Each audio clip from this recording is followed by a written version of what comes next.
If I had just found my human design chart, this is what I would do.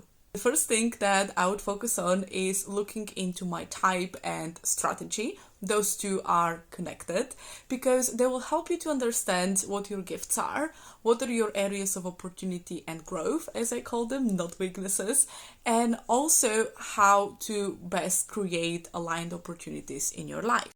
Next thing I would look into are the signature emotions for my type because they are an amazing way to know whether you're on the right track or a little bit off track and how to get back into it.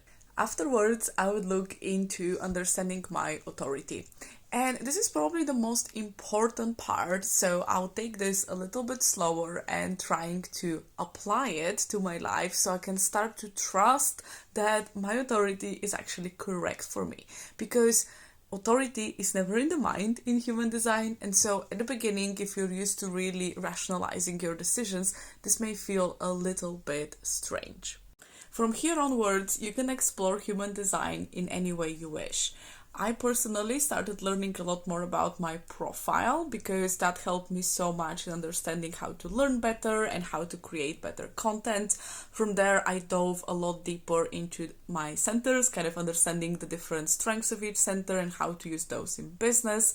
And then from there, channels, gates, variables, all of that good stuff. But you don't need to dive so deep in order to actually make use of human design.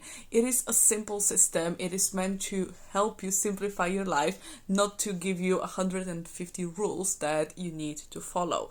And so don't go into human design and try to learn everything before you start applying it. Start with one thing, experiment with it, see if it applies into your life, and then add more layers to it.